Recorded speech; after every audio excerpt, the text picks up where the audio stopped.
നിലമ്പൂർ വിജയത്തിൽ മതിമറന്ന് നിൽക്കുകയാണ് കോൺഗ്രസ് UDF.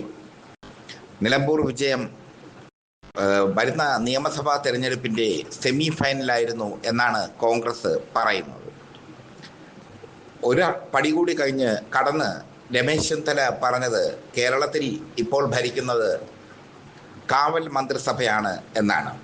അതായത് അടുത്ത തെരഞ്ഞെടുപ്പിൽ കോൺഗ്രസ് തൂത്തുവാരും എന്നാണ്. മുമ്പ് അരൂർ തെരഞ്ഞെടുപ്പ് നടന്നപ്പോഴും അരൂരിൽ ഉപതെരഞ്ഞെടുപ്പ് നടന്നപ്പോഴും കോൺഗ്രസ് ഇതുപോലെ പറഞ്ഞിരുന്നു. അരൂരിൽ ഷാനിമോൾ ഉസ്മാൻ ജയിച്ചു കയറിയപ്പോൾ കോൺഗ്രസ് പറഞ്ഞത് 2021 വൻ വിജയത്തോടു കൂടി അധികാരത്തിൽ വരുമെന്നാണ്. പക്ഷേ ഒന്നും നടന്നില്ല. ഇപ്പോൾ 2026 തെരഞ്ഞെടുപ്പിൽ വൻ ഭൂരിപക്ഷത്തോടെ അധികാരത്തിൽ വരുമെന്ന് കോൺഗ്രസ് കരുതുന്നു. കാരണം അതിനിടയിൽ നടന്ന ഉപതെരഞ്ഞെടുപ്പുകളിൽ ആലത്തൂർ ഒഴികെ ബാക്കി എല്ലായിടത്തും വിജയിച്ചത് കോൺഗ്രസ്സാണ്. ഏറ്റവും ഒടുവിൽ നമ്മുടെ PV അൻവർക്കയുടെ തട്ടകത്തിൽ നടന്ന ഇലക്ഷനിൽ, നിലമ്പൂരിൽ നടന്ന ഇലക്ഷനിൽ കോൺഗ്രസ് ജയിച്ചു കയറി. പക്ഷേ ഈ ജയത്തെക്കുറിച്ച് രാഷ്ട്രീയമായി ഒരു അഭിപ്രായം പറഞ്ഞത് PK കുഞ്ഞാലിക്കുട്ടിയും K മുരളീധരനുമാണ്. കോൺഗ്രസ് ജയിച്ചു എന്നല്ലാതെ അത് കേരളത്തിൻ്റെ ഭരണം പിടിച്ചെടുക്കാനുള്ള ശക്തിയൊന്നും ആ ജയത്തിനില്ല എന്ന് രാഷ്ട്രീയ വിദഗ്ധരും ചൂണ്ടിക്കാണിക്കുന്നു. എന്തായാലും കോൺഗ്രസിനെ സംബന്ധിച്ചിടത്തോളം സംഘടന കൂടുതൽ ദുർബലമായി പോവുകയാണ്. UDFന് ഒരു മുഖ്യമന്ത്രി സ്ഥാനാർത്ഥിയെ ഉയർത്തി കാണിക്കാൻ കഴിയാത്ത സ്ഥിതി. BD സതീശനെ ഉയർത്തി കാണിച്ചാൽ രമേശ് ചെന്നിത്തല പിണങ്ങും. രമേശ് ചെന്നിത്തലയെ ഉയർത്തി കാണിച്ചാൽ KC വേണുഗോപാൽ പാരവയ്ക്കും. ഇങ്ങനെ പല ഗ്രൂപ്പുകളായി നിൽക്കുകയാണ് UDF. BD സതീശൻ പ്രതിപക്ഷ നേതാവാണ്. സ്വാഭാവികമായും അടുത്ത തെരഞ്ഞെടുപ്പിൽ മുഖ്യമന്ത്രി സ്ഥാനാർത്ഥിയാകേണ്ടത് അദ്ദേഹമാണ്. പക്ഷേ അദ്ദേഹത്തെ ഉയർത്തി കാണിക്കാൻ കോൺഗ്രസ് ഇതുവരെ തയ്യാറായിട്ടില്ല. പിന്നെ കോൺഗ്രസ് പറയുന്ന ജനവിരുദ്ധ വികാരം സാധാരണ ജനങ്ങൾക്കിടയിൽ ദൃശ്യമല്ല. കാരണം ക്ഷേമ പെൻഷനും കിറ്റുമൊക്കെയായി ആ വികാരത്തെ മറികടക്കാൻ, അങ്ങനെ ജനങ്ങളുടെ ഭരണവിരുദ്ധ വികാരത്തെ മറികടക്കാൻ പിണറായി വിജയന് നിഷ്പ്രയാസം കഴിയും. മാത്രമല്ല അടുത്ത നിയമസഭാ തെരഞ്ഞെടുപ്പിൽ പിണറായി വിജയൻ തന്നെയാണ് LDFനെ നയിക്കുക. പക്ഷെ മുഖ്യമന്ത്രി സ്ഥാനത്തേക്ക് താനില്ല എന്ന് അദ്ദേഹം പറഞ്ഞിട്ടുണ്ട്. മറിച്ച് ഒരു തെരഞ്ഞെടുപ്പ് കൂടി പിണറായി വിജയൻ നയിക്കും. പിണറായി നയിക്കുന്ന ഒരുപക്ഷെ അവസാനത്തെ തെരഞ്ഞെടുപ്പും ഇതായിരിക്കും. കാരണം അദ്ദേഹത്തിന് പ്രായമേറെയായി. എന്നാലും ഇപ്പോഴും CPMന്റെ ക്രൗഡ് പുള്ളർ പിണറായി വിജയൻ തന്നെയാണ്. ഒരുപാട് വികസന പ്രവർത്തനങ്ങൾ കൊണ്ടുവന്നിട്ടുണ്ട് ഈ ഭരണത്തിന് കീഴിൽ പിണറായി വിജയൻ. അതൊക്കെ LDF നന്നായി ആയുധമാക്കുമ്പോൾ LDFനെതിരെ അല്ലെങ്കിൽ CPMനെതിരെ അല്ലെങ്കിൽ പിണറായി വിജയനെതിരെ ശക്തമായ ഒരു സമരം പോലും സംഘടിപ്പിക്കാൻ കോൺഗ്രസിന് കഴിഞ്ഞിട്ടില്ല. നിർജീവ അവസ്ഥയിലാണ് കോൺഗ്രസ് ഇപ്പോഴും. എന്നാൽ മുസ്ലിം ലീഗിന്റെ കാര്യം അങ്ങനെയല്ല. നിലമ്പൂരിലെ വിജയം മുസ്ലിം ലീഗിന് അവകാശപ്പെട്ട വിജയമാണ്. ആര്യാടൻ കുടുംബവുമായുള്ള പരമ്പരാഗത ശത്രുതയൊക്കെ മറന്ന് മുസ്ലിം ലീഗ് കച്ചകെട്ടി ഇറങ്ങിയപ്പോൾ നിലമ്പൂരിൽ ആര്യാടൻ ഷൗക്കത്ത് വിജയിച്ചു. ജമാഅത്തെ ഇസ്ലാമിയുടെ വോട്ടും പരസ്യമായി തന്നെ UDFന് ലഭിച്ചു. ഇത് രണ്ടും കൂടി ആയപ്പോൾ വിജയം സുനിശ്ചിതമാക്കുകയായിരുന്നു ആര്യാടൻ ഷൗക്കത്ത്. മാത്രമല്ല അൻവറിന്റെ സ്ഥാനാർത്ഥിത്വം ഇടതുപക്ഷത്തിന് വളരെ ദോഷം ചെയ്തു. അൻവർ 10,000 വോട്ടിൽ കൂടുതൽ പിടിക്കില്ല എന്നാണ് ഇടതുപക്ഷം കരുതിയിരുന്നത്. പക്ഷേ അതിൻ്റെയൊക്കെ അപ്പുറം അൻവർ വോട്ട് പിടിച്ചു. അതുകൊണ്ട് തന്നെ നിലമ്പൂർ തെരഞ്ഞെടുപ്പും 2026 നിയമസഭാ തെരഞ്ഞെടുപ്പും തമ്മിൽ താരതമ്യപ്പെടുത്താൻ പറ്റില്ല. ഒരു ഉപതെരഞ്ഞെടുപ്പാകുമ്പോൾ എല്ലാ നേതാക്കളുടെയും ശ്രദ്ധ അവിടെ കേന്ദ്രീകരിക്കും. അതാണ് ഉപതെരഞ്ഞെടുപ്പിന്റെ പ്രത്യേകത. പ്രിയങ്ക ഗാന്ധി പോലും വന്നുപോയി ആര്യാടൻ ഷൗക്കത്തിന് വേണ്ടി.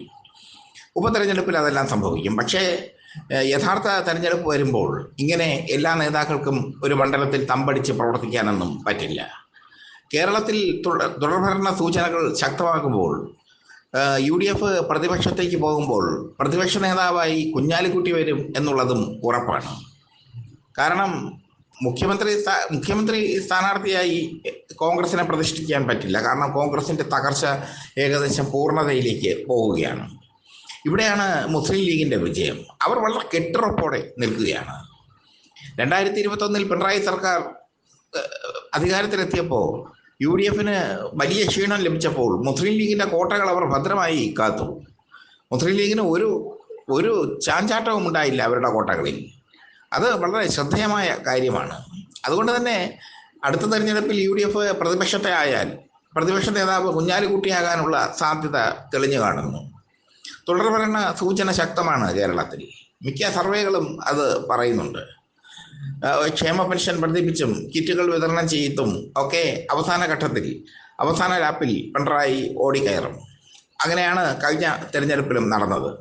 സ്വർണ്ണക്കടത്തും ലൈഫ് മിഷൻ അഴിമതിയും സ്വപ്നയും ശിവശങ്കറും എക്സാലോജിക്കും വീണ വിജയന്റെ എക്സാലോജിക്കും ഒക്കെ നിറഞ്ഞു നിന്ന ഒരു തെരഞ്ഞെടുപ്പായിരുന്നു അത്. എന്നിട്ട് പോലും സ്വർണ്ണക്കടത്ത് അടക്കമുള്ള ഇതിൽ മുഖ്യമന്ത്രിയുടെ ഓഫീസിന്റെ സംശയത്തിന്റെ നിഴലിൽ നിർത്തി മാധ്യമങ്ങൾ. എന്നിട്ട് പോലും കൂളായി 2021 തെരഞ്ഞെടുപ്പിൽ ജയിച്ചു കയറി പിണറായിയും ടീമും. അത് അവരുടെ PR വർക്കിന്റെ ബലമാണ്. ഭരണവിരുദ്ധ വികാരം അന്ന് വളരെ ശക്തമായിരുന്നു. ആ ഭരണവിരുദ്ധ വികാരത്തെ മറികടന്നു. കോവിഡ് കാലത്തെ ഗവൺമെന്റിന്റെ പ്രവർത്തനം, ഓഖി ഉണ്ടായ സമയത്ത് ഗവൺമെന്റിന്റെ പ്രവർത്തനം, പ്രളയം നടന്നപ്പോൾ ഗവൺമെന്റിന്റെ പ്രവർത്തനം, ഇതൊക്കെയാണ് ജനങ്ങൾ ശ്രദ്ധിച്ചത്. ഇത്തവണയും സാധാരണ ജനങ്ങൾക്കിടയിൽ ഒരു ഭരണവിരുദ്ധ വികാരം ഇല്ല. കാരണം സർക്കാർ അവർക്ക് നല്ല റേഷൻ അരി കൊടുക്കുന്നുണ്ട്. റേഷനിങ് സമ്പ്രദായമൊക്കെ സുതാര്യമാക്കിയിട്ടുണ്ട്.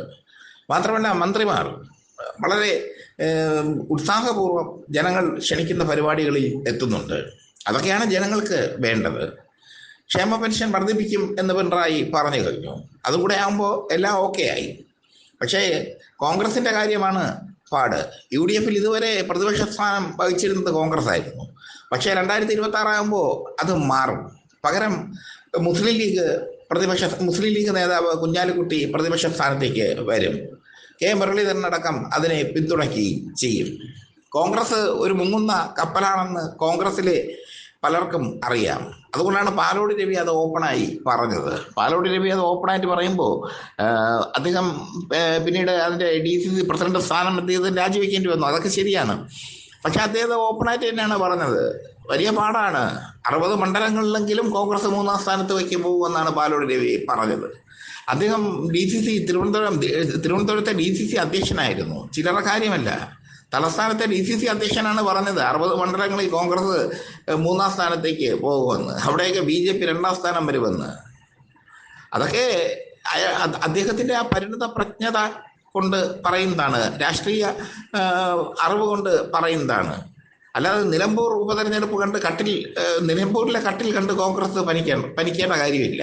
അത് സ്വാഭാവികമായ ഒരു വിജയമാണ് കോൺഗ്രസിന് ലഭിച്ചത്.